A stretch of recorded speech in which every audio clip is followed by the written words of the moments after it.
Shalom, perkenalkan nama saya Nobita Sari Panjangan dengan NIM 22704021.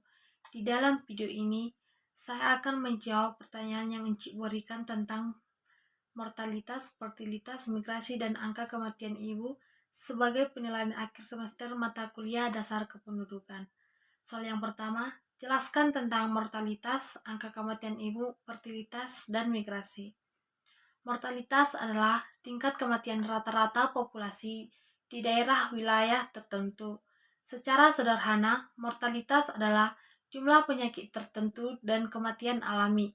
Kematian adalah bagian penting dari populasi. Nomor 1B, angka kematian ibu atau AKI adalah jumlah perempuan yang meninggal selama masa kehamilan persalinan atau 42 hari setelah melahirkan karena komplikasi kehamilan atau kematian yang berhubungan dengan pengobatannya, tidak termasuk kecelakaan atau bunuh diri. 1C, fertilitas adalah angka kelahiran yang terjadi pada suatu daerah dalam jangka waktu tertentu. 1D, migrasi adalah perpindahan penduduk dari suatu tempat ke tempat lain, baik menetap maupun sementara. Pertanyaan kedua, jelaskan faktor-faktor yang mempengaruhi mortalitas, angka kematian ibu, fertilitas, dan migrasi. Faktor pengaruh dalam mortalitas ada terbagi dua, yaitu faktor langsung atau faktor dari dalam. Faktor tersebut antara lain dipengaruhi oleh beberapa variabel, yaitu umur, jenis kelamin, penyakit, kecelakaan, kekerasan, bunuh diri. Yang kedua, faktor secara tidak langsung merupakan faktor yang berasal dari luar diri seseorang yang mengalami kematian, seperti kondisi fisiologi kesehatan dari lingkungan. Yang kedua B, faktor penyebab langsung kematian ibu di Indonesia didominasi oleh pendarahan pasca persalinan, hipertensi atau eklamsia, dan infeksi. Penyebab tidak langsung kematian ibu adalah masih banyak kasus 3 terlambat dan 4 terlalu atau GKI dalam tahun 2016. Keadaan ibu para hamil dapat berpengaruh pada kehamilannya. Yang kedua C, fertilitas dapat dipengaruhi oleh dua faktor, yaitu faktor demografi dan faktor non-demografi.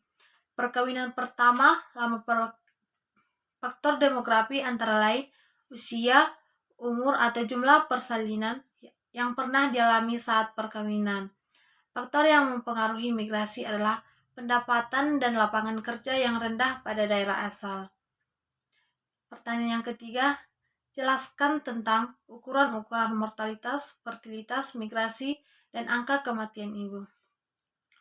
Ukuran-ukuran mortalitas adalah angka kematian kasar, angka kematian menurut umur, angka kematian bayi, tingkat kematian anak, angka kematian anak di bawah 5 tahun, angka harapan hidup. Yang kedua, ukuran-ukuran angka kematian ibu ada dua, yaitu ada maternal mortality rate dan maternal mortality ratio. Yang ketiga, tingkat kelahiran dengan membagi jumlah kejadian dengan populasi beresiko. Ada beberapa masalah dalam mengukur kesuburan. Tingkat kesuburan menunjukkan dua pilihan, jangka pendek atau 1 tahun dan jumlah kelahiran selama masa reproduksi. Ukuran-ukuran tentang migrasi adalah ukuran dasar untuk mengetahui tingkat migrasi suatu daerah dengan menghitung angka mobilitas, angka migrasi masuk, angka migrasi keluar, angka migrasi neto, dan angka migrasi neto. 4. Jelaskan peranan kesehatan masyarakat dalam mortalitas, angka kematian ibu, fertilitas, dan migrasi. Peranan kesehatan masyarakat dalam mortalitas dimasukkan secara optimal dalam banyak aspek promotif dan preventif kesehatan masyarakat. Para tenaga kesehatan masyarakat dapat menciptakan strategi untuk kesehatan. Peranan kesehatan masyarakat dalam kematian ibu adalah meningkatkan kembali pemberdayaan masyarakat yang sudah luntur di masyarakat, optimalisasi kegiatan posyandu dalam peningkatan pengetahuan, cepat tanggap dalam mengambil keputusan, dan memudahkan akses pelayanan kesehatan. Peranan kesehatan masyarakat dalam fertilitas adalah signifikan terhadap ekonomi kesehatan dan pertumbuhan ekonomi kesehatan dan pertumbuhan penduduk. Kemudian, tingkat buta aksara berpengaruh signifikan terhadap ekonomi kesehatan dan pertumbuhan penduduk. Yang terakhir, peranan kesehatan masyarakat terhadap migrasi adalah pelayanan yang terdiri dari evaluasi kesehatan serta berbagai kemungkinan perawatan atau keberangkatan untuk mengidentifikasi migran akan adanya kondisi yang memiliki potensi mengancam kesehatan masyarakat, keamanan masyarakat, serta keamanan permintaan berlebihan terhadap publik untuk layanan sosial, serta yang menguntungkan kesejahteraan para migran sendiri. Sekian video saya. Jika ada pengucapan kata yang salah, mohon dimaafkan. Terima kasih.